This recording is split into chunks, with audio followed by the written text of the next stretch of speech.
तो वही बात यहां पर वृत्रासुर कह रहे हैं, क्या? मनस्मरेता सुपतेर गुणांस्ते गणित वाक्कर्म करो तु कायः। मेरी शरीर में जितनी इंद्रियां हैं, इन प्रत्येक इंद्रियों की इच्छा केवल आप बन जाओ। नेत्रों को आप प्रिय लगते हो, कानों को ना लगे, ऐसा नहीं हो। कानों को भी आप चाहिए, नेत्रों को भी आप चाहिए, नासिका को भी आप चाहिए, जिह्वा को भी आप, हाथों को भी आप, पैरों को भी आप। बंधुओं, एक नियम बना लीजिए।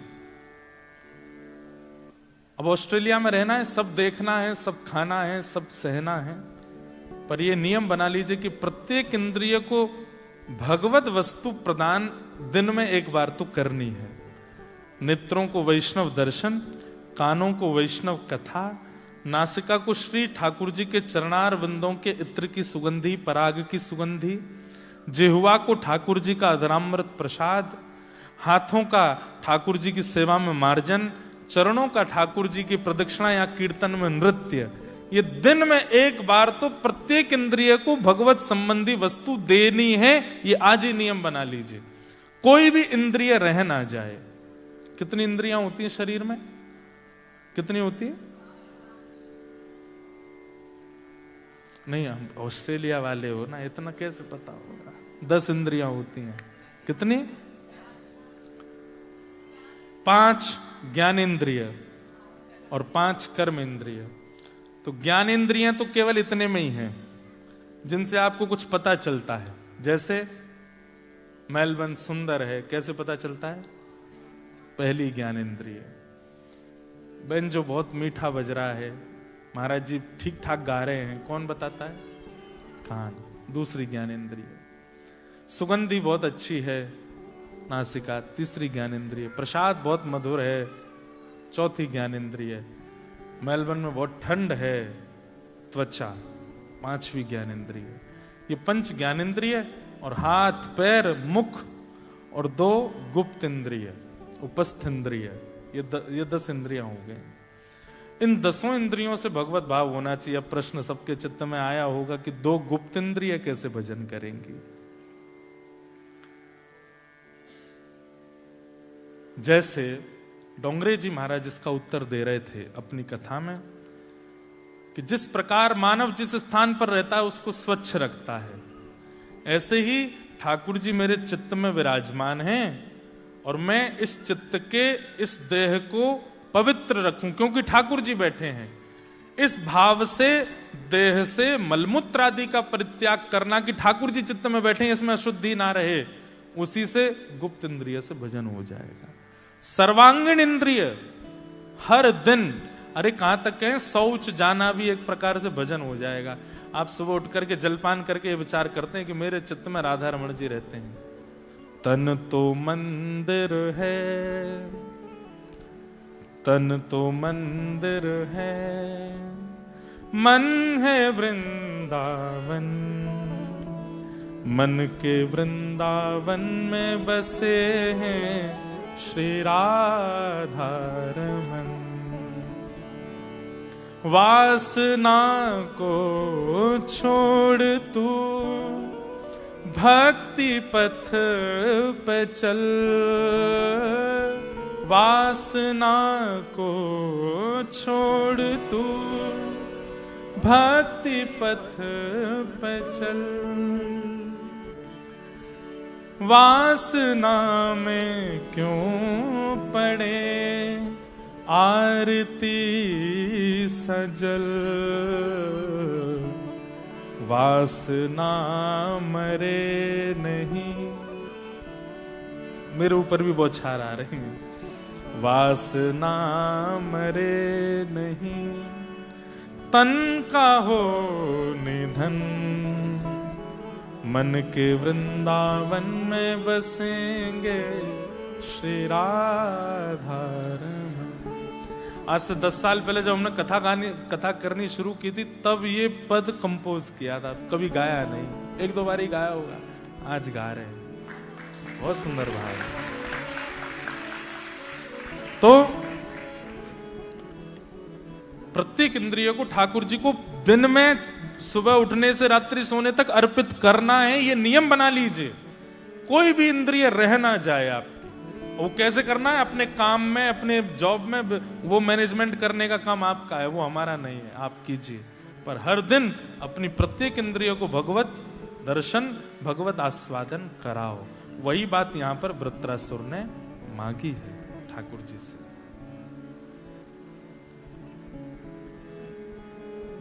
वृत्रासुर स्तुति गाते हुए कह रहे हैं, मनस्मरेता सुपतेर गुणांस्ते गृणीतवा कर्म करो तुकाय। प्रथम श्लोक में वृत्रासुर ने क्या क्या मांगा? सबसे पहली वस्तु मांगी कि आपके दासों के दासों का मुझे दास बना दीजिए। और दूसरी वस्तु क्या मांगी? मेरी प्रत्येक इंद्रिय आपका स्मरण करे हर समय, ऐसी मुझ पर कृपा कर दो। तो ये दो बात, अब लिखते जाइएगा कि क्या क्या वृत्रासुर मांग रहे हैं और हमको क्या क्या अनुभव उनसे करना है। दूसरी बात, दूसरे श्लोक में क्या कहते हैं वृत्रासुर? न नाकपृष्ठम न च पारमेष्ठम न सार्वभौमं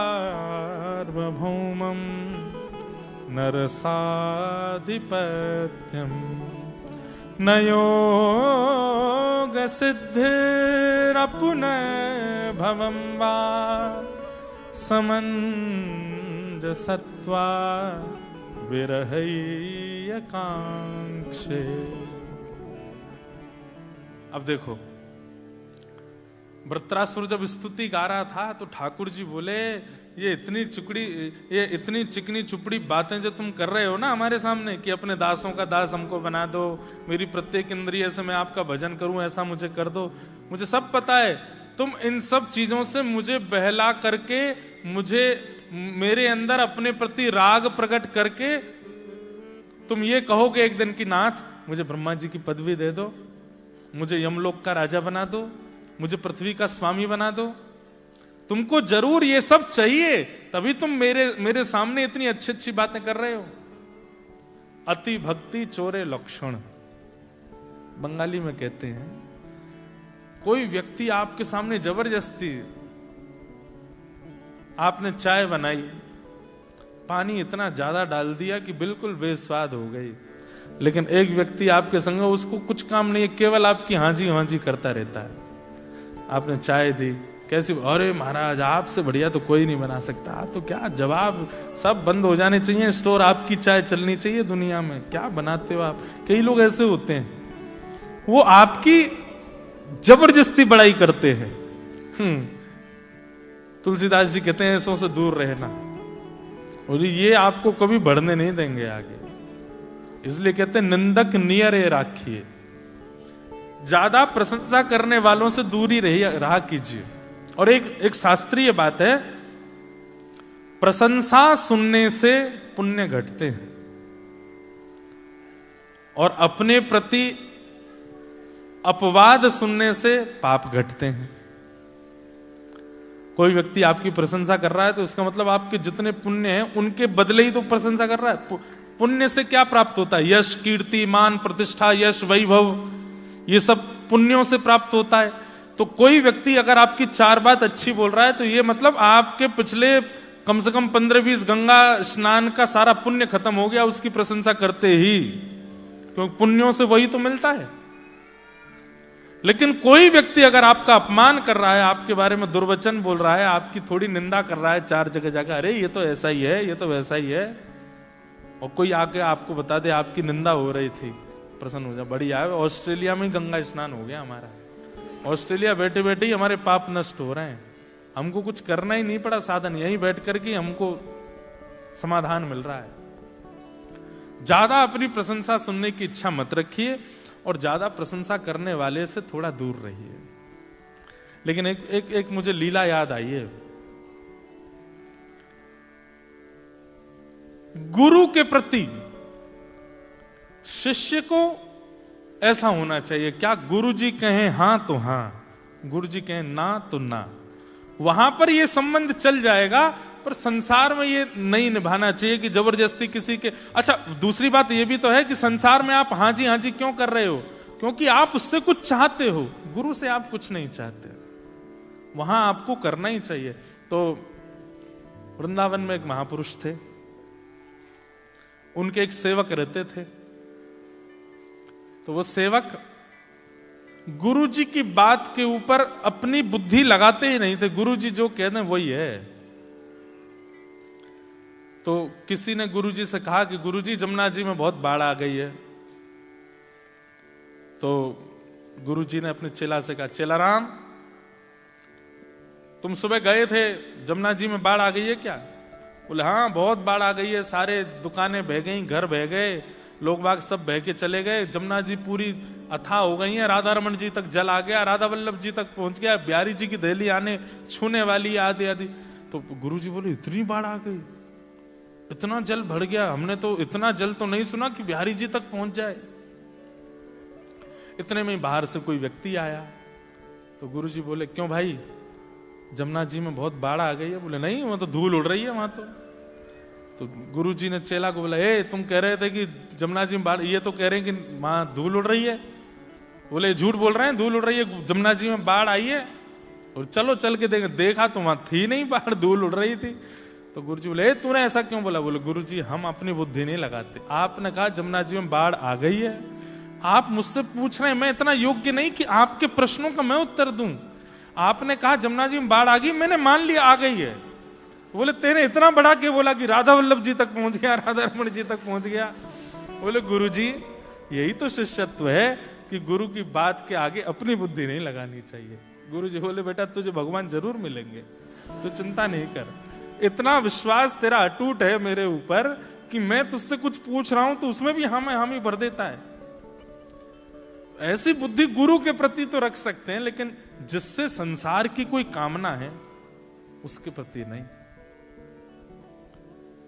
तो ठाकुर जी बोले वृत्रासुर से कि वृत्रासुर तुम इतनी अच्छी अच्छी स्तुति इसलिए कर रहे हो क्योंकि तुम चाहते हो कि मैं तुम्हें यमपुरी का राजा बना दूं, तुम चाहते हो कि मैं तुम्हें इंद्र की पदवी दे दूं। तब वृत्रासुर कहते हैं नाथ, आपके मन में ये विचार आ रहा है, ये दुर्भाग्य है मेरा, लेकिन अब मेरी बात सुन लीजिए कि मुझे चाहिए क्या। ठाकुर जी बोले बताओ। बोले पहले वचन दो। बोले क्या? जो मांगूंगा सो दोगे। सब देवता घबराने लगे, हमारी पदवी मांग ली तो? ठाकुर जी बोले वचन नहीं देंगे। बोले वचन दीजिए, मैं आपको अप्रसन्न नहीं करूंगा, मैं ऐसी वस्तु मांगूंगा कि आप देने के लिए सोचेंगे भी और प्रसन्न भी हो जाएंगे। भगवान बोले ठीक है वचन देते हैं, मांगो क्या चाहिए। क्या मांगा है वृत्रासुर ने? वृत्रासुर कहता है न नाक पृष्ठम न च पारमेष्ठम न सार्वभौमम न रसाधिपत्यम न योग सिद्धि न पुनर्भवम वा।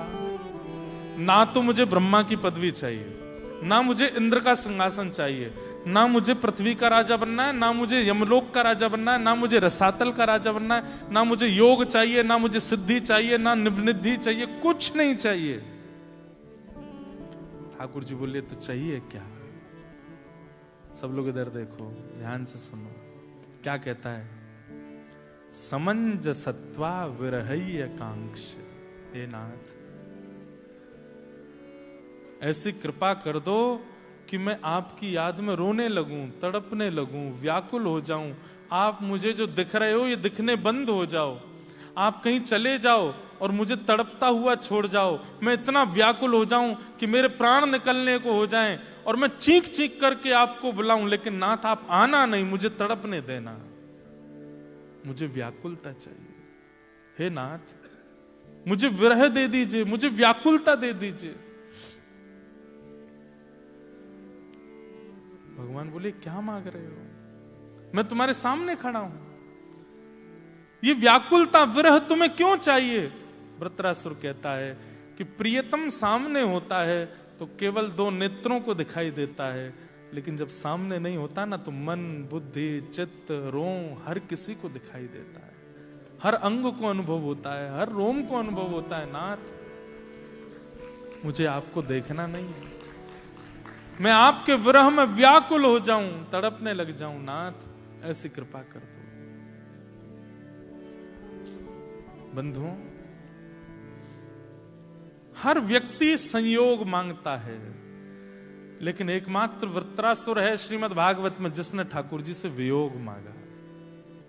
नाथ अभी इसी वक्त अंतर ध्यान हो जाइए, मेरे सामने से चले जाइए। ठाकुर जी बोले पहला ऐसा भक्त देखा है जो मैं सामने आ गया बोल रहा है चले जाओ। बोले क्यों? बोले आप मुझ पर कृपा कर रहे हैं, मुझे ये सहन नहीं हो रहा है, मैं इसके लायक नहीं हूं, मुझे तड़पने दीजिए, व्याकुल होने दीजिए, पीड़ित होने दीजिए। नाथ मुझे विरह दे दीजिए, मुझे व्याकुलता दे दीजिए। हम सोचते थे कान्हा कहीं कुंजन में होगा, सोचते थे कान्हा कहीं कुंजन में होगा। अभी तो मिलन का हमने सुख नहीं भोगा। अभी तो मिलन का हमने सुख नहीं भोगा। सुन के प्रेम की परिभाषा, सुन के प्रेम की परिभाषा, मन में बंधी थी जो आशा, मन में बंधी थी जो आशा, आशा हुई रे निराशा, झूठी दे गया दिलासा। श्याम ना मिला हमें, श्याम ना मिला हमें, श्याम ना मिला हमें, श्याम ना मिला। हे सुन राधिका दुलारी, सुन राधिका दुलारी, तेरे द्वार का भिखारी, तेरे द्वार का भिखारी, तेरे श्याम का पुजारी। एक पीड़ा है हमारी, हमें श्याम ना मिला हमें, श्याम ना मिला हमें, श्याम ना मिला हमें, श्याम ना मिला। विरह, व्याकुलता, मुझे यही चाहिए नाथ और कुछ नहीं चाहिए। बंधुओं एक बात बताएं आपको, जब व्यक्ति ठाकुर जी के प्रेम में रुदन करता है ना, उतना ही उसका चित्त पवित्र होता चला जाता है। जब उसके चित्त में व्याकुलता ठाकुर जी के प्रति होती है, उतना ही पवित्र हृदय वो व्यक्ति हो जाता है। क्षमा कीजिएगा, भगवत विरह जिसके चित्त में नहीं है, भगवत व्याकुलता जिसके चित्त में नहीं है, खूब भजन करता है, खूब साधन करता है, नित्य तिलक धारण करता है, नित्य माला करता है, लेकिन कहीं ना कहीं उसकी वाणी में, उसके शब्दों में पवित्रता नहीं होगी, क्योंकि व्याकुलता चित्त में नहीं है, विरह चित्त में नहीं है। विरह, ठाकुर जी जिससे अतिशय प्रेम करते हैं उसको विरह प्रदान करते हैं। और आज वृत्रासुर कहकर के बोल रहा है ठाकुर जी से कि नाथ मुझसे दूर चले जाइए आप, मैं चाहता हूं कि आपको देखूं, आपको सुनूं, आपको पकड़ूं, आपके साथ रहूं, आपके चरण छूऊं, लेकिन इतना सामिप्य यदि मुझे मिल गया तो कहीं मैं प्रेम लक्षणा भक्ति से दूर ना हो जाऊं, इसलिए नाथ आप दूर चले जाओ और मुझे रोता बिलखता छोड़ दीजिए यहीं पर। अरे सूरदास, उनके पास नेत्र नहीं है, लेकिन ठाकुर जी जिस दिन प्रकट हो गए, सूरदास जी को नेत्र दे दिए। सूरदास जी ने ठाकुर जी के सर्वांगीण अंग का दर्शन किया। नेत्र मधुर हैं, नाक मधुर है, होठ मधुर हैं, कान मधुर हैं, हाथ मधुर, पैर मधुर, सर्वांगीण अंग का दर्शन करने के बाद सूरदास जी व्याकुल होकर के चरणों से लिपट गए और बोले, नाथ अब एक वरदान और दे दीजिए। बोले, क्या? मेरे नेत्रों को इसी वक्त फिर से अंधा कर दीजिए।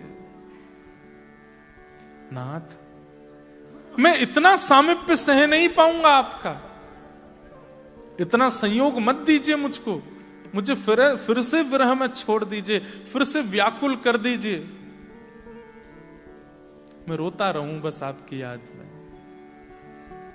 बंधुओं, ये विरह मांगा है किसने? वृत्रासुर ने। ठाकुर जी स्तब्ध हो गए वृत्रासुर की बात सुन के। दुनिया में हर जीव संयोग मांगता है, हर जीव सामिप्य मांगता है, ये पहला मिला है जो वियोग मांग रहा है। अपनी आंखें छुपाने लगा, कहने लगा, नाथ चले जाइए मेरे से दूर, मुझे रोने दीजिए, तड़पने दीजिए, व्याकुल होने दीजिए।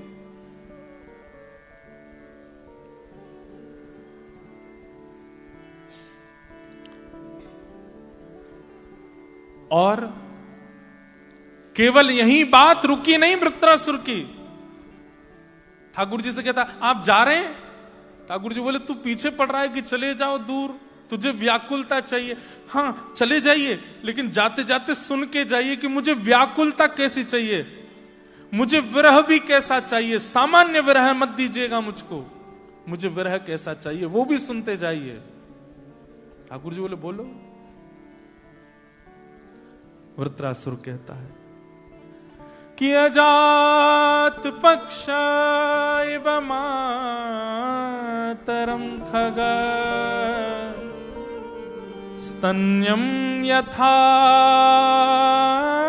वत्सतरात् सुधार्थ प्रियम प्रियैव विषितं विषन्ना मनोरविंदाक्षद्र दीक्षते त्वाम्।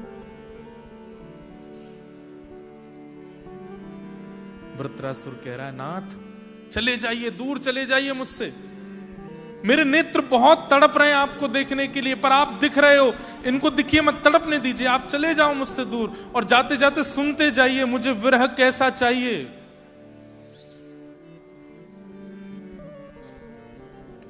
जैसे एक अजात पक्षी जो अभी अभी जन्म लिया है, उसके पंख नहीं निकले हैं, वो अजात पक्षी पूरे दिन अपने घोंसले में रहता है और पूरे दिन किसकी प्रतीक्षा करता है? मेरी माँ आ रही होगी, मेरी माँ दाना लेकर के आ रही होगी, मेरी माँ मुझे मेरे पेट को बहुत तेज भूख लगी है। वो अपनी भूख सहता है, वो अपनी व्याकुलता सहता है और व्याकुल रहता है किसके लिए? माँ के लिए, कि मेरी माँ दाना लेकर के आएगी और जैसे चुगाएगी मेरा पेट भर जाएगा। तो जिस प्रकार वो पक्षी तड़पता है अपनी माँ के लिए, ऐसी मैं तड़पना चाहता हूं आपके लिए। लेकिन पक्षी को माँ मिल जाती है, आप मुझे मत मिलना, मुझे भूखा रहने देना नाथ, मत मिलना मुझे। ये एकमात्र भागवत में भक्त हुए हैं जिसने ऐसी वस्तु मांगी ठाकुर जी से। नाथ दूसरी बात सुनिए। बोले, क्या? स्तन्यम यथा वत्सतरात् क्षुधार्था। जिस प्रकार गैया जब चरने के लिए वन में जाती है तो उसके छोटे छोटे बछड़ा बछिया वो गौशाला में बंधे बंधे बस उसी द्वार की ओर देखते रहते हैं, हमारी माँ कब आएगी, हमारी माँ कब आएगी, कब आकर के अपने थन से हमको दूध पिलाएगी। तो जिस प्रकार वो बछड़ा बछिया अपनी माँ के लिए तड़पते हैं नाथ, ऐसे ही मैं आपके लिए तड़पूं।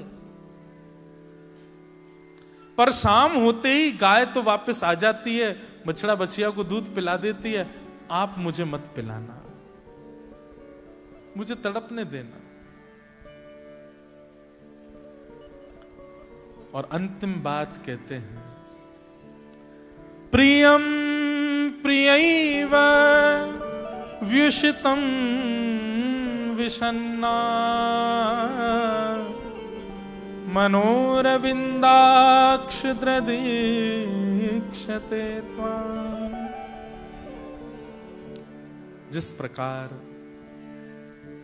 प्रियतम परदेश चला जाए और उसकी नवविवाहिता प्रियतमा प्रतीक्षा करती है कि मेरे प्रियतम कब आएंगे, कब आएंगे, कब आएंगे, मुझसे कब मिलेंगे, कब मुझे अपने साथ ले जाएंगे। एक दिन आता है, वो प्रियतम आ ही जाता है और अपना संयोग दे देता है। लेकिन नाथ, मैं प्रियतमा हूं, आप मेरे प्रियतम हो, आप परदेश चले जाना लेकिन कभी लौट करके मत आना। मैं चाहे जितना व्याकुल रहूं, मैं चाहे जितना तड़पूं, नाथ आप मेरे सामने मत आना। ये बोलते समय वृत्रासुर का रोम रोम कांप रहा है। उसके पास अवसर है ठाकुर जी से सब कुछ मांगने का, लेकिन वो फिर भी विरह मांग रहा है। और ऐसा विरह आज तक किसी ने नहीं मांगा है ठाकुर जी से। नाथ, मुझे दिखना नहीं, मुझे सुनाई देना नहीं, मैं रोऊंगा, मैं आपको कसमें भी दूंगा कि आपको कसम है मुझे दिख जाओ, लेकिन आप मत आना। आपको सुनने की इच्छा मेरे चित्त में जगेगी, पर आप मत आना। तड़पने देना, एक व्याकुलता होने देना मेरे चित्त में नाथ, मेरी ऐसी आपसे प्रार्थना है। ऐसा आज तक किसी भक्त ने नहीं मांगा है।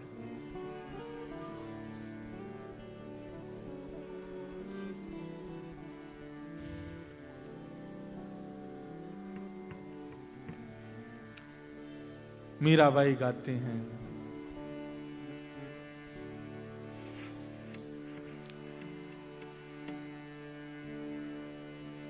हे हरि जो जानो सुध लीजो, हे हरि जो जानो सोई लीजे, हे हरि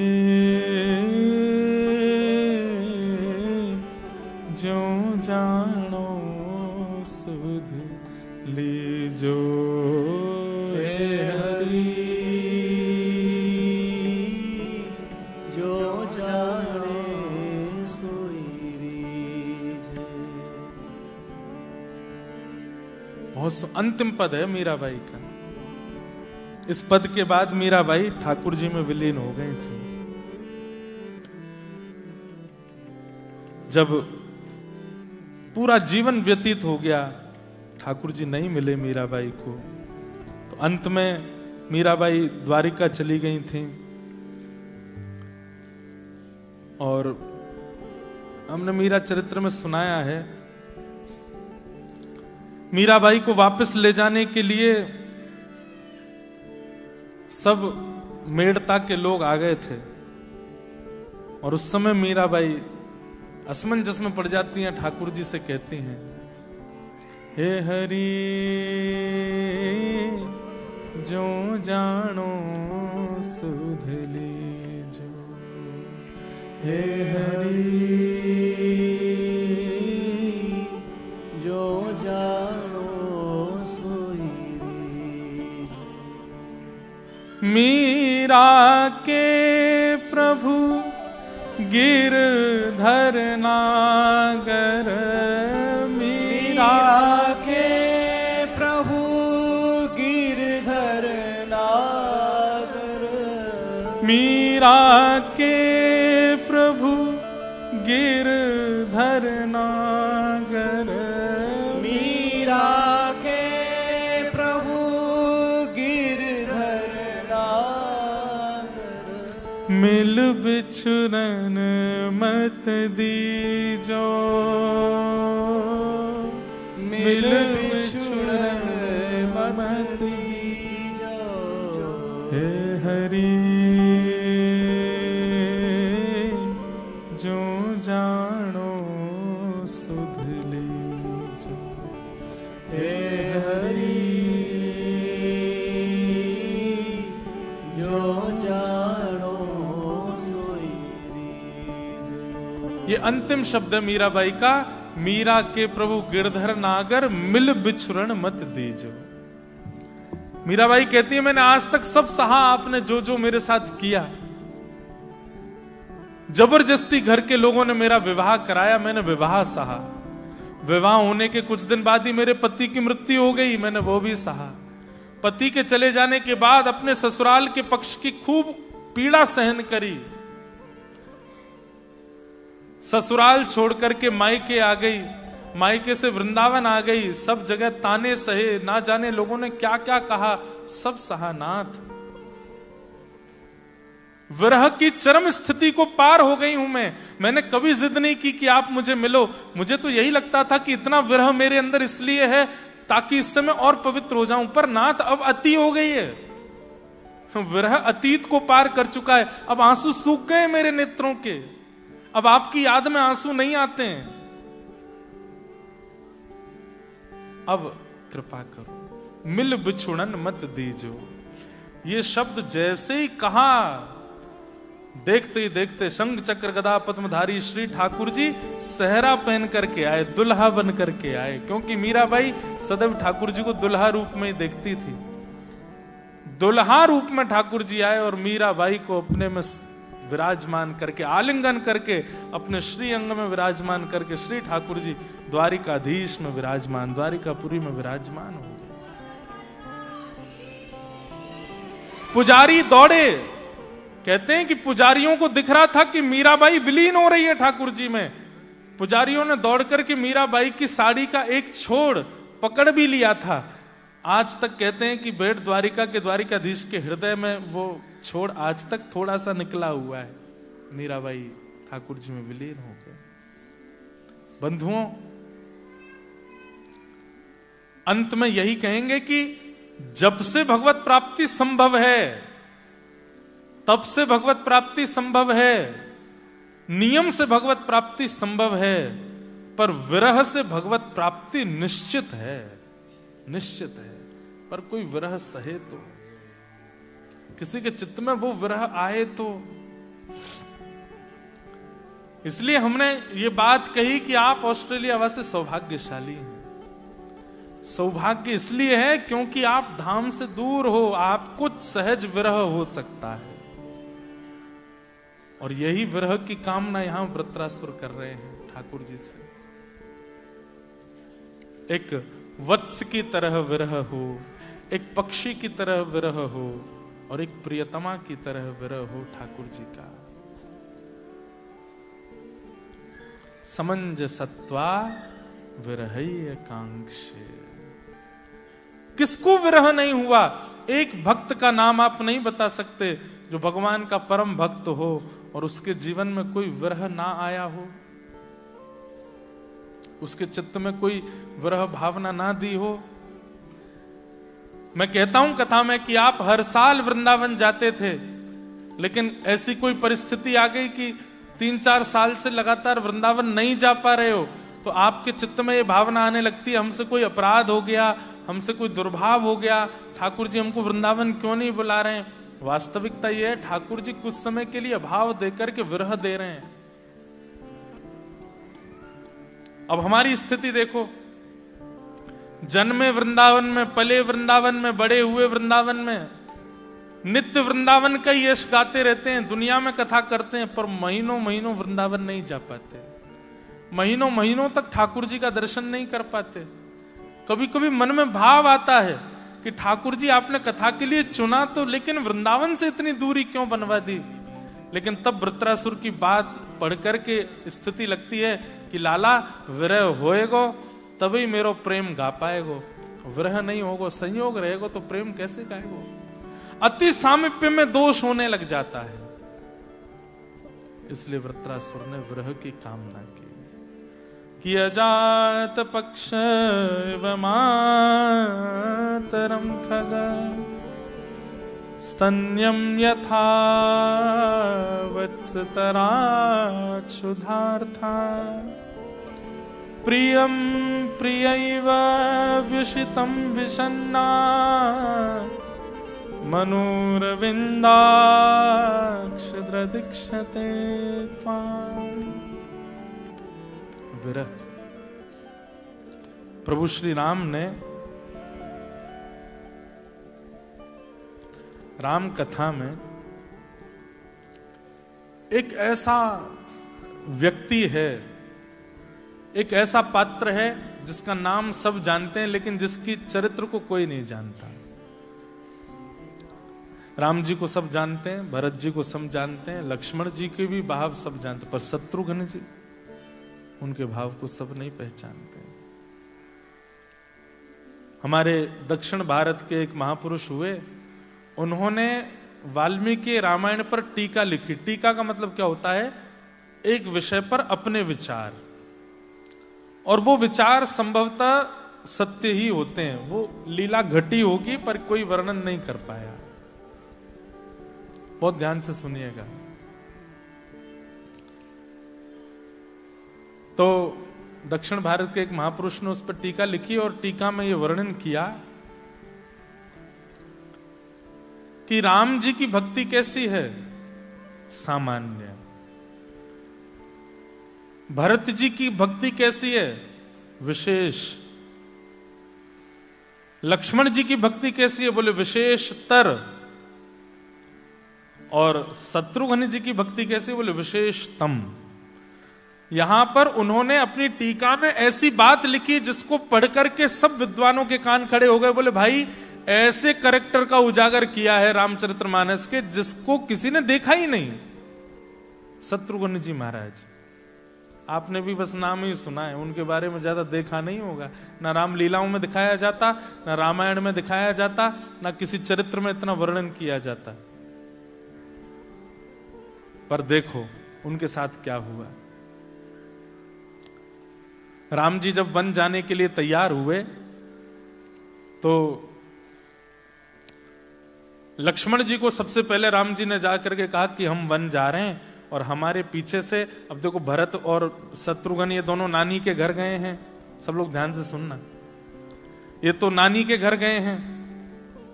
तो बच्चे तुम माता पिता और पूरी अयोध्या का ध्यान रखना। पिताजी की आज्ञा है, मैं वन में जा रहा हूं। लक्ष्मण जी महाराज बोलते हैं, मैं कुछ कह सकता हूं? राम जी बोले, अब मेरी आज्ञा हो गई, अब तुम कुछ नहीं कह सकते। तुमको माता पिता और पूरी प्रजा का ध्यान रखना है, अयोध्या का ध्यान रखना है। और बड़े भैया की आज्ञा है, और एक प्रकार से मैं बड़ा पुत्र हूं दशरथ जी का, तो मैं राजकुमार हूं। राजकुमार की आज्ञा है, राजकुमार की आज्ञा राजा के समान होती है, तुमको माननी पड़ेगी। भाई के नाते भी, प्रजा के नाते भी, मेरी आज्ञा का उल्लंघन नहीं कर सकते तुम।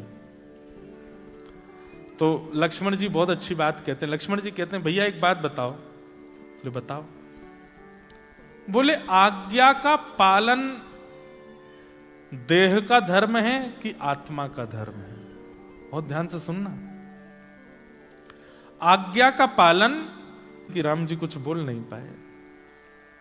राम जी बोले, सुनो, चलो हमारे साथ। लक्ष्मण जी बोले, हाँ ये बात है ना। लक्ष्मण जी तुरंत गए, अपनी पत्नी को जाकर के समझा दिया, राम जी के साथ हो लिए। ये लक्ष्मण जी की भक्ति है। अब सोचो कैसी अद्भुत भक्ति है लक्ष्मण जी की। लेकिन लक्ष्मण जी की भक्ति भी विशेष बताई है। अब आते हैं श्री भरत जी। तो जब भगवान चित्रकूट पहुंच गए तो भरत जी गए। सावधानी से सुनना। तो भरत जी महाराज पहुंचे और भरत जी जाकर के राम जी के चरणों में प्रार्थना करते हुए बोले, भैया आप वन में आ गए राजा की बात मान करके, पिता की बात मान करके, और आप अभी मुझे बहुत ज्ञान उपदेश दे रहे हैं। सब लोग इधर देखो, ध्यान से थोड़ी देर सुनो। आज ही है मीट एंड ग्रीट वाला, आज ही है प्रोग्राम। आज कथा के बाद हम सबसे मिलेंगे। हाँ, सब लोग जितने भी लोग हैं, एक एक व्यक्ति हमसे मिले ना, पर फोटो नहीं खिंचाना। हाँ? फोटो जरूर खिंचवाते हैं लोग, उसमें बहुत टाइम जाता है। और खिंचवाना हो तो किसी को पहले ही कैमरा दे देना, बोले मेरा फोटो खींच लेना। हाँ? तो आज कथा के बाद में हम थोड़ी देर बैठेंगे, नीचे आ जाएंगे सबसे मिलके, सबसे जुल के, क्योंकि कल तो जैसे आराम होना है। तो इसलिए आज आप लोग बैठो, थोड़ी देर कथा सुनो, फिर सबसे मिलेंगे आनंद से। तो भरत जी की बात सुनो। भरत जी पहुंच गए, राम जी से जाकर के बोले, आप वन में क्यों आ गए? बोले पिता आज्ञा। और पिता की आज्ञा मानना एक पुत्र का धर्म होता है। और दूसरी बात, राजा की आज्ञा मानना प्रजा का धर्म होता है। दशरथ जी राजा हैं, हम उनकी प्रजा हैं, हमको मानना चाहिए। पिता और राजा दोनों की आज्ञा हो जाए तब तो फिर कहना ही क्या, फिर तो करना ही चाहिए। तो भरत जी महाराज बोले, पिताजी तो अब देह से चले गए, जिस देहधारी ने आज्ञा दी वो देह से तो चला गया, अब उसकी आज्ञा भी 90% तो चली गई। दूसरी बात, वही राजा थे तो राजा भी चला गया, तो दोनों की आज्ञा एक प्रकार से समाप्त जैसी हो गई है, तो आपको वापस चलना चाहिए। राम जी महाराज ने इस पे बहुत ज्ञान दे दिया, भले ही वो देह से नहीं है पर उनकी आज्ञा तो जीवंत तक रहेगी, उसका तो उनको पालन करना चाहिए। राजा की आज्ञा सर्वोपरि होती है। तो भरत जी महाराज बोले, भैया हम विरह के बारे में बता रहे हैं, इसलिए पहले सुन लीजिए ध्यान से। भैया आप कहते हैं राजा की आज्ञा सर्वोपरि, बोले जी तो बताइए पिता के जाने के बाद राज्य गद्दी का अधिकार किसको होता है? तो राम जी बोले ज्येष्ठ पुत्र को, बड़े बेटे को। बोले लेकिन बड़ा बेटा अगर उपस्थित ना हो तो बोले उससे छोटे बेटे को। तो बोले इस नाते से पिताजी जिस दिन प्राण त्याग करके गए उस दिन आप तो वहां थे नहीं, तो सीधे सीधे मैं राजा हो गया अयोध्या का। राम जी बोले हाँ वो तो हो ही हो भैया, वो तो बड़ी खुशी की बात है, मैं तो चाहता ही था कि तुम 14 वर्ष के लिए राजा बनो और क्या जीवन भर रहो। तो बोले ठीक है, तो आप ये मानते हैं कि मैं अयोध्या का राजा हूं इस वक्त? बोले हाँ, तो मेरी आज्ञा है वापस चलो, मैं राजा हूं। अभी अभी आपने पहले बहुत बखान कर चुके हो, आप राजा की आज्ञा, राजा की आज्ञा। लीजिए अयोध्या का राजा दशरथ कुल नंदन भरत आपको आज्ञा करता है, वापस चलिए।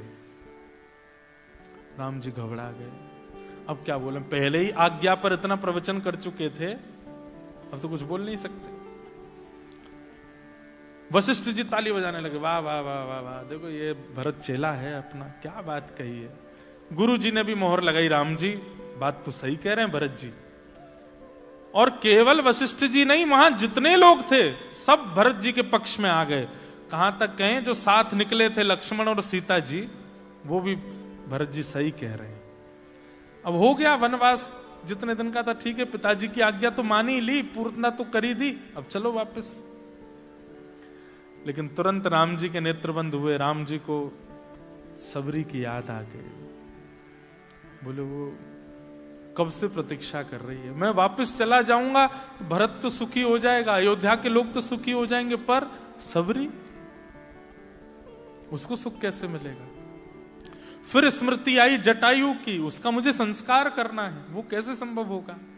फिर स्मृति आई हनुमान जी की, उनको मिलना है, वो सुख कैसे होगा? फिर स्मृति आई लंका में बैठे हुए प्रतीक्षा कर रहे रावण के छोटे भ्राता विभीषण की, सब बानरों की, सुग्रीव की, बाली की, सब का स्मरण राम जी के चित्त में तो पूरी लीला थी ना। राम जी बोले अब क्या होगा? तो वो जो व्याकुलता, जो दुखित मुख था ना, वो राम जी का दिख रहा था। राम जी ने सबकी बात देखी तो बोले अब तो जाना पड़ेगा। तो राम जी बड़े बड़े खिन्न मन से उठ करके अयोध्या की ओर चलने लगे। और उसी समय भरत जी ने देखा कि सब नाच रहे हैं, सब गा रहे हैं, ढोल बजा रहे हैं, राम जी वापस अयोध्या की ओर जा रहे हैं। तभी भरत जी ने राम जी का मुख देखा, तो मुख पर थोड़ी सी व्याकुलता थी, विचलनता थी। तुरंत भरत जी ने राम जी को रोका, बोले सुनिए, मेरा प्रेम ऐसा नहीं कि मैं अपने सुख के लिए अपने स्वामी को दुखी करूं। हे नाथ, अगर अयोध्या जाने में केवल मेरा सुख पूर्ण होता है, आप सुखी नहीं है, तो आप मत जाइए, आप वन में ही रहिए। मैं आपको सुखी देखना चाहता हूं, अपने सुख के लिए आपको परेशान नहीं करूंगा। इसीलिए कहा गया कि रामचरित्र मानस में उद्धव जी और हमारी ब्रज की गोपियां, इन दोनों का प्रेम समान है। यही तो गोपियों ने किया। ठाकुर जी चले गए मथुरा, उद्धव जी जब समझाने के लिए गए गोपियों को, तो गोपियां उद्धव जी से कहती हैं, उद्धव हमें समझाओ मत, मथुरा वृंदावन से दूर नहीं है, हम चाहें तो दिन में 3 बार मथुरा जाकर के कृष्ण से मिलके आ सकती हैं। अगर पैदल भी कोई चल करके मथुरा जाए तो 2 घंटे में मथुरा पहुंच जाएगा, 1.5 घंटे में मथुरा पहुंच जाएगा। ये तो मैं बहुत ज्यादा बता रहा हूं, और जल्दी पहुंच जाएगा। 7-8 किलोमीटर की दूरी है बस मथुरा की। उद्धव, हम चाहें तो दिन में 3 बार मिलके आ सकती हैं कृष्ण से। वृंदावन से मथुरा कोई दूर नहीं है, लेकिन वर्षों से वृंदावन से गई नहीं है। क्यों? क्योंकि हमारा प्रेम ऐसा है, यदि हमारे श्याम सुंदर वहां सुखी हैं तो हम जाके उनको दुखी क्यों करें? हम तड़प रही हैं, हम रो रही हैं, हम व्याकुल हैं, हम उनको पुकार रही हैं, पर मिलने नहीं जाएंगी, क्योंकि हमारा प्रेम यह कहता है कि हम जिद नहीं करेंगे। अगर उनका मन होगा तो वो आ जाएं, हम उनको जाकर के परेशान नहीं करना चाहती हैं। कृष्ण मन कृष्ण धन, कृष्ण ही हमारो धन, 8 याम ऊधो हमें कृष्ण ही सो काम है। कृष्ण सब कुछ है हमारे, लेकिन फिर भी हम मथुरा जाकर के कृष्ण से नहीं मिलेंगे। इसे कहते हैं प्रेम। यही भरत जी का है। भरत जी कहते हैं मुझे सुख देने के लिए आपको मैं अयोध्या नहीं ले जाऊंगा। गोपियां कहती हैं हमें सुख देने के लिए हम कृष्ण को यहां नहीं बुलाएंगे। हमने सुना है कि कृष्ण यदि वृंदावन से बाहर रहेंगे तो जगत कल्याण होगा। अगर जगत कल्याण हो रहा है तो करने दीजिए, हमको नहीं चाहिए कृष्ण। हम रोती रहेंगे, बिलखती रहेंगे, प्राण त्याग देंगे। उसी समय नारद जी ने एक नारद भक्ति सूत्र ग्रंथ लिखा, और उस नारद भक्ति सूत्र में भक्ति की अधिष्ठात्री किसको बताया? ब्रज की गोपियों को। बोले प्रेम हो तो ऐसा, वही प्रेम भरत जी का है। तो भरत जी कैसे हैं? विशेषतम। और अब आते हैं शत्रुघ्न जी महाराज, ये हैं विशेषतर। विशेषतर कैसे हैं? ऐसा आप लोगों ने सुना होगा कि राम जी जितने वर्ष अयोध्या से बाहर रहे, दशरथ जी के अलावा किसी ने प्राण नहीं त्यागे। पूरी अयोध्या में दशरथ जी के अलावा किसी ने प्राण नहीं त्यागे, जबकि अयोध्या की स्थिति ऐसी है, सब रोते हैं, विलखते हैं। कौशल्या मैया, कैकेयी मैया आदि आदि, ये सब कभी रामचरित्र विस्तार से हम साल में एक बार कहते हैं, तो कभी सुनिएगा, इतना अद्भुत है। लक्ष्मण जी की पत्नी सुतकीर्ति का अगर आपने चरित्र सुन लिया ना, आपके नेत्रों से आंसू नहीं रुक पाएंगे। भरत जी की पत्नी के बारे में अगर आपने सुन लिया तो आप व्याकुल हो जाएंगे। भरत जी की स्थिति, 14 वर्ष तक भरत जी भी नंदीग्राम में रहते थे, नहीं रहे अयोध्या में। बोले मेरे भैया जब वन में रह रहे हैं तो मैं राजभवन में कैसे रह सकता हूं? 14 वर्ष वन में मैं भी रहूंगा। तो नंदीग्राम में रहते थे। मेरे भैया झोंपड़ी में रहते हैं, मैं झोंपड़ी में कैसे रह सकता हूं? तो एक पेड़ के नीचे रहते थे। मेरे भैया फर्श पर सोते, मैं फर्श पर कैसे सो सकता हूं? तो गड्ढा करके नीचे सोते थे भरत जी। मेरे भैया जलपान करते हैं, शुद्ध जल पीते हैं, मैं शुद्ध जल कैसे पी सकता हूं? मतमेला जल पीते थे। मेरे भैया भिक्षा मांग करके फल पाते हैं, मैं कैसे पा सकता हूं? तो बासे फल पाते थे। ऐसा जीवन जिया 14 वर्ष तक भरत जी ने। लेकिन शत्रुघ्न जी अद्भुत है। शत्रुघ्न जी ने क्या किया? बोले 14 वर्ष तक अयोध्या में दशरथ जी के अलावा किसी ने प्राण नहीं त्यागे। क्यों? क्योंकि सबके प्राणों की रक्षा शत्रुघ्न जी कर रहे हैं। कैसे? बड़े भैया चले गए वन में, लक्ष्मण जी उनके साथ चले गए, और भरत जी महाराज अयोध्या छोड़ के वन में नंदग्राम में रहने लगे। शत्रुघ्न, जैसे लक्ष्मण जी राम जी के बिना नहीं रहते, शत्रुघ्न जी भरत जी के बिना नहीं रहते। तो भरत और राम दोनों एक जैसे और लगते हैं, इन दोनों में ज्यादा अंतर नहीं है। एक बड़ी अच्छी कथा याद आई, सुना दें। जब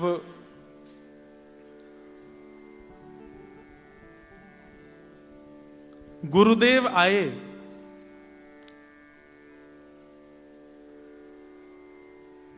राम जी को लेने के लिए, तो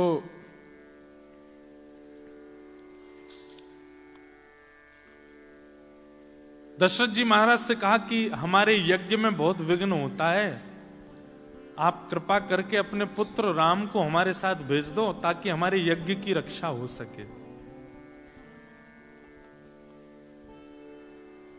तो दशरथ जी बड़े व्याकुल हो गए, बोले मैं राम को कैसे दे सकता हूं, राम जी को नहीं दूंगा। तो बड़े रोने लगे। तो भीतर जाके बोले मैं पत्नियों से बात करके आता हूं। तीनों पत्नियों को बुलाया, वशिष्ठ जी भी आए। बोले देखो ये बिना राम को लिए जाएंगे नहीं यहां से। तो दशरथ जी बोले देखो मुझे चारों बालक प्रिय हैं लेकिन राम में मेरे प्राण बसते, मैं राम को नहीं दे सकता। तो वशिष्ठ जी ने एक युक्ति बताई, बोले काम करो। बोले क्या? बोले भरत बिल्कुल राम जैसा दिखता है, और ये मुनिनाथ जो आए हैं इनको पता नहीं है कि राम और भरत दिखते क्या, इनको बस ये पता है कि दोनों सांवले हैं, अभी तक इन्होंने बालकों का दर्शन किया नहीं है। तुम एक काम करो, भरत को ले जाओ, भरत को दे दो। इनको यही तो पता है कि वो सांवला है, सुंदर है, कटाक्ष नेत्र है, और भरत राम तो एक जैसे ही लगते हैं। तो दशरथ जी बड़े प्रसन्न हो गए, बोले देखो भरत भी मुझे प्यारा है पर राम को तो मैं आंखों के दूर कर नहीं सकता, भरत को दे आऊंगा। तो भरत जी की उंगली पकड़ करके ले गए और कहा कि मुनिनाथ आप कह रहे थे राम जी को दे दो मेरी यज्ञ की रक्षा, लीजिए राम। और जैसे भरत जी आए तो देख करके वो तो चकित रह गए, बोले ये तो बिल्कुल वैसा ही है जैसा मैंने सुना, कमल जैसे नेत्र, श्याम वर्ण, गुलाबी गुलाबी गाल, घुंघराले केश, बिल्कुल एक जैसे हैं। और पीछे तीनों भैया खड़े हैं, लक्ष्मण जी, राम जी और शत्रुघ्न जी। और ये भरत जी को राम कह करके दे रहे हैं, बोले ये राम है, इसको ले जाओ। ले जाने लगे। थोड़ी दूर जाकर के उनके चित्त में आया पीछे तीन भाई खड़े थे, उनमें भी एक सांवला था, उसकी भी आंखें ऐसी थी, उसके भी नाक कान ऐसे ही थे। और थोड़ी देर पहले तो दशरथ जी इतने व्याकुल हो रहे थे राम जी को नहीं दूंगा, और थोड़ी देर बाद इतने हंसते खेलते आए, बेटे का हाथ पकड़ा दिया, मुझे कुछ दाल में काला लग रहा है। तो उन्होंने परीक्षा कैसे ली भरत जी की, सुनो। भरत जी से बोले भरत, बोले जी गुरुदेव, नहीं बोले राम, बोले जी गुरुदेव। हमारे आश्रम जाने के दो रास्ते हैं। बोले कैसे? बोले एक रास्ता तो सीधा जाता है, पर इस सीधे रास्ते में समय तो कम लगता है, लेकिन इस रास्ते में बड़े बड़े राक्षस हैं, बड़ी बड़ी राक्षसियां हैं, उनसे युद्ध करना पड़ेगा, उनको मारना पड़ेगा, तभी आश्रम पहुंचेंगे। और दूसरा रास्ता जो वो घूम के जाता, पर उसमें 5-6 दिन का समय लगेगा। बताओ हमें कौन से रास्ते से जाना चाहिए? तो भरत जी बोले गुरुदेव किसी राक्षस को क्यों मारना, वो भी तो बेचारे जीव हैं, वो भी तो बेचारे जीना चाहते हैं, उनको मार करके क्या लाभ होगा, 5 दिन का समय लगेगा, इधर से चल देते हैं। तुरंत गुरुदेव बोले तुम भरत हो ना? क्योंकि भरत संत हृदय है, वो किसी को नहीं मार सकते। तुरंत मुख से हाँ गुरुदेव, हाथ पकड़ करके लेकर के आए और आकर के दशरथ जी से कहा तुमने भरत पकड़ा दिए मेरे हाथ, वो राम तो भीतर बैठे हैं। दशरथ जी बोले गुरुदेव राम को मत ले जाइए ना। बोले नहीं चाहिए तो मुझे राम ही। पर बाद में ये बात हुई कि राम को दे दोगे तो ब्याह करा के लाएंगे, तो इस लोभ में राम जी को दिया, दे थोड़ी रहे थे, इतने प्रिय हैं। लेकिन शत्रुघ्न जी महाराज, शत्रुघ्न जी, उनका विरह कैसा। तो भरत जी के बिना शत्रुघ्न जी नहीं रहते, लेकिन भरत जी स्पष्ट बोल चुके थे शत्रुघ्न से, शत्रुघ्न 14 वर्ष तक अपना मुख मत दिखाना मुझको, जाओ अयोध्या में रहो। शत्रुघ्न जी महाराज मन में विचार करने लगे, बड़े भैया वन में चले गए, छोटे भैया साथ चले गए, और भरत जी भी वन में चले गए, अब मैं अकेला क्या करूं। बंधुओं, बिगड़ी हुई वस्तु के प्रति यह भावना रखना कि अब बिगड़ गई, अब क्या कर सकते हैं, यह श्रेष्ठ व्यक्ति का लक्षण नहीं है। पर बिगड़ी हुई वस्तु को भी संभालना यह श्रेष्ठ व्यक्ति का लक्षण है। 14 वर्ष तक अयोध्या में किसी के प्राण नहीं गए, क्योंकि सबके प्राणों की रक्षा शत्रुघ्न जी कर रहे थे। पता कैसे? जैसे ही जाते भवन में तो भवन में जाके देखे, एक कोने में कौशल्या मैया रो रही हैं, एक कोने में सुमित्रा मैया रो रही हैं, और कैकेयी तो समाधि में बैठ गई थी। जिस दिन से राम जी गए थे वन में, उनको ग्लानि हो गई थी कि मेरे वजह से ये सब हुआ। कौशल्या मैया के पास जाते, खुद रोते, और रोते हुए फिर भी ठीक हो जाते, और ठीक होकर के कहते, मैया राम भैया के जाने से एक बात तो स्पष्ट हो गई। कौशल्या मैया बोली, क्या? बोले, सबका प्रेम राम जी से था, लक्ष्मण जी से था, मुझसे कोई प्रेम नहीं करता। मैं आपके घर पर हूं, आपके सामने हूं, 3 दिन से भोजन नहीं किया, मुझे किसी ने नहीं पूछा कि मैं भोजन कर लूं। आज मेरे मन में ग्लानि हो रही है कि मैं राम क्यों नहीं हुआ, मैं भरत क्यों नहीं हुआ। मैं ये सुनते ही कौशल्या मैया का हृदय पसीज गया, दौड़ करके गई, कुछ बना करके लाई, तुरंत गोद में बैठाया शत्रुघ्न को, और शत्रुघ्न जी बिल्कुल वैसा ही करने लगे जैसे राम जी की आदत होती थी। एक पाते और थोड़ा सा पाके कहते, मां आप भी पालो। जब से राम जी गए, कौशल्या मैया ने कुछ पाया नहीं, लेकिन शत्रुघ्न जी इतने प्रेम से पवाने लगे कि कौशल्या मैया तुरंत पा लेते हैं। मां पा लिया, आप सोई नहीं हो ना, मेरी गोद में सर रख के सो जाओ। तो मैया कहती, नहीं नहीं शत्रुघ्न, नींद नहीं आती, राम चले गए, साथ में पिता भी चले गए, कैसे सो सकती हूं। शत्रुघ्न जी बोले, अच्छा अगर राम जी ने कहा होता मेरी गोद में सर रख के सो, आप तुरंत सो जाती, पर मैं राम नहीं हूं ना। ये सुनते को, अरे नहीं शत्रुघ्न बैठो, मैं सोती हूं। तुरंत शत्रुघ्न जी मैया को लिटा लेते हैं, स्वयं रोते हैं, लेकिन अपने आंसू पहुंच करके मां को संभालते हैं, मेरी मां ठीक रहे। फिर सुमित्रा जी के पास जाते हैं, उनको संभालते हैं, कैकेयी मैया के पास जाते हैं, उनको संभालते हैं। स्वयं दुखी हैं, स्वयं रो रहे हैं, पर सबको संभालते हैं। नगर में भ्रमण के लिए जाते हैं, कोई अपने द्वार के बाहर मंगल स्वरूप नहीं बनाता, दिए नहीं जलाता। तो शत्रुघ्न जी घर घर जाके कहते हैं, पहले तो घरों के बाहर रंगोली बनती थी, दिए जलते थे, आजकल क्यों नहीं होता। तो अयोध्या के लोग बोले, जिस मार्ग पर, जिस द्वार पर राम को नहीं आना है, उस मार्ग पर रंगोली बना करके क्या फायदा है, उस मार्ग पर दिए जला के क्या फायदा। शत्रुघ्न जी कहते, अच्छा 14 वर्ष में अपनी घर की दहली को साफ मत करना, इतना इसको मैला कर देना कि जब 14 वर्ष बाद राम जी आए तो देख करके घबरा जाए, देख करके उनके मन में आए, राम राम, ये अयोध्या कैसी हो गई, इससे अच्छी तो लंका है। अरे तुम ये तो विचार करते नहीं हो कि 14 वर्ष बाद राम जी आएंगे, उससे पहले हम ऐसे ऐसे आकृति बना करके तैयारी कर लें कि जब राम जी आवे तो ऐसी आकृति बनाएं कि एक एक द्वार पर खड़े होकर के राम जी 20-20, 25-25 मिनट तक केवल उन दृश्यों को ही देखते रहें। अरे चिंता क्यों करते हो, आ जाएंगे 14 वर्ष में। हर घर में जाते हैं, उनके घर में रंगोलियां बनवाते हैं, उनके घर में दीपक जलवाते हैं, उनके घर में बच्चों के उत्सव मनवाते हैं। एक जगह तो ऐसा वर्णन किया कि गायों ने चारा चरना बंद कर दिया, दूध देना बंद कर दिया। शत्रुघ्न जी गौशाला में जाके गायों से चर्चा कर रहे हैं, तुम चारा क्यों नहीं खाती हो, देखो तुम्हारे बच्चे पतले दुबले हो गए हैं, मरने वाले हैं। गैया कहती हैं, चारा खाएंगी तो दूध बनेगा, और दूध बनेगा तो ये बच्चे पिएंगे, और दूध बनेगा तो सब जगह जाएगा, सब जगह जाएगा, लेकिन हमको पता होगा कि राम जी के मुख में नहीं गया है, तो दूध प्रकट करने का भी हमको दोष लगेगा। जिस दूध को राम जी नहीं पिएंगे उसको क्यों बनाना। शत्रुघ्न जी कहते, बहुत अच्छी बात है, मत खाओ, चारा मत खाना। 14 वर्ष बाद जब राम जी आएंगे तो उनका राज्याभिषेक होगा, और राज्याभिषेक में कुंटलों दूध लगेगा, लेकिन अयोध्या की गैयाओं का दूध थोड़ी लगेगा, क्योंकि ये तो खाती नहीं, इनके तो दूध बनता नहीं। तो फिर वैकुंठ की गायों का दूध मंगाया जाएगा, उससे अभिषेक होगा। बताओ, राम जी की घर की गैयाओं का दूध प्रयोग में नहीं आएगा, वैकुंठ की गायों का दूध मंगाना पड़ेगा। तुम लोग तो बैठी रहो, ऐसी व्याकुल मनाओ। तुरंत गैया चारा करने लगे, नहीं नहीं भरत जी, नहीं नहीं शत्रुघ्न जी, हम खाएंगी, हम दूध बनाएंगी और प्रतीक्षा करेंगी 14 वर्ष तक। शत्रुघ्न जी हृदय से लगाते हैं, बस 14 वर्ष निकल जाएंगे भैया। अयोध्या में किसी के प्राण इसलिए नहीं गए क्योंकि अयोध्या में सब अयोध्या वासियों के लिए राम बन के, भरत बन के, लक्ष्मण बन के शत्रुघ्न जी घूमते थे। सबके घर जाते, सबसे मिलते, सबसे बैठते।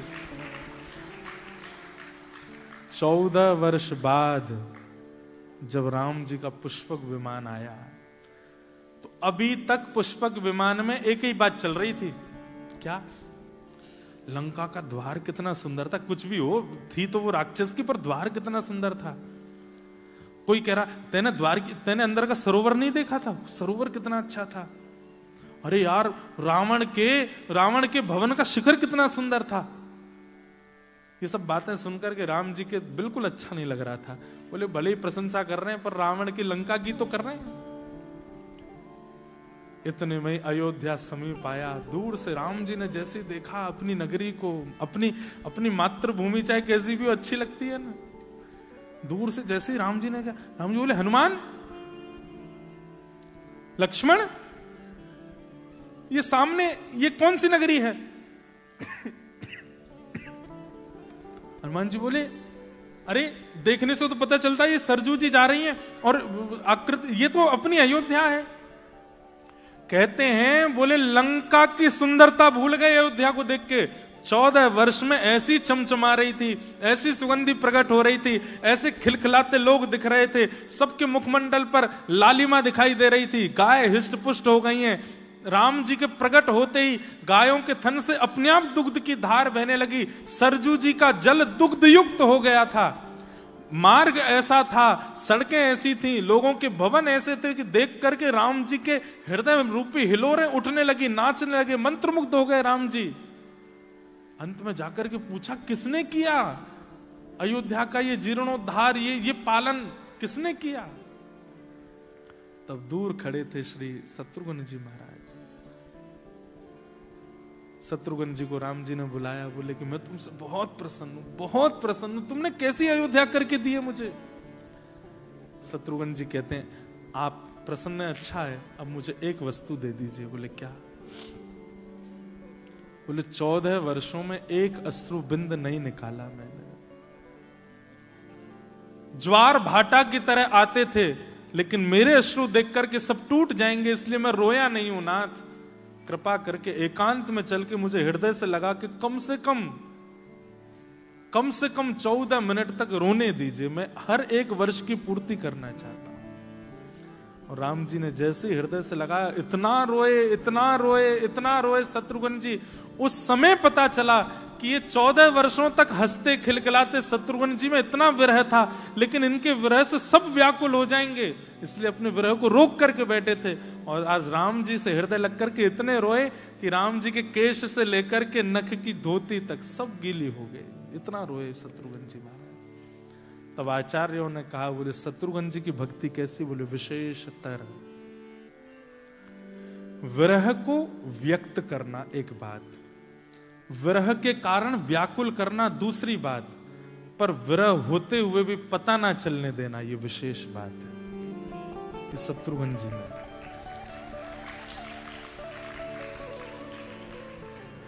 पर विरह सर्वश्रेष्ठ है और वही मांग रहे हैं। विरह समंजसत्वा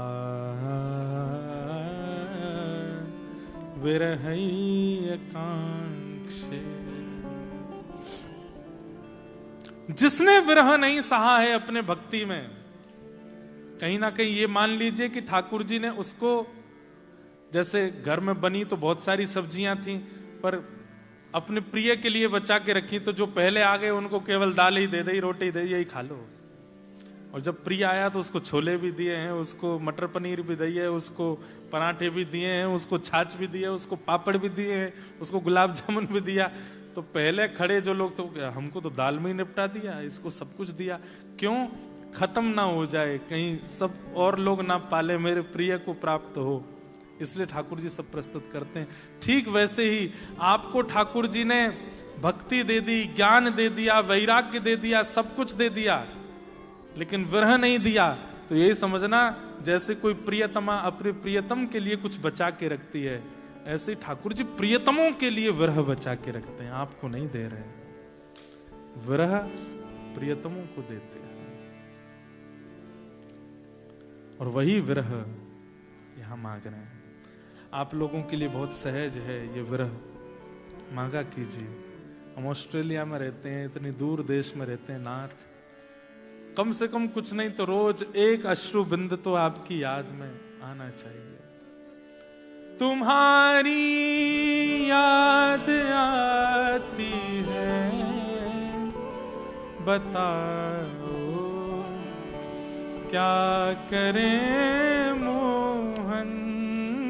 तुम्हारी याद आती है, बताओ क्या करें मोहन।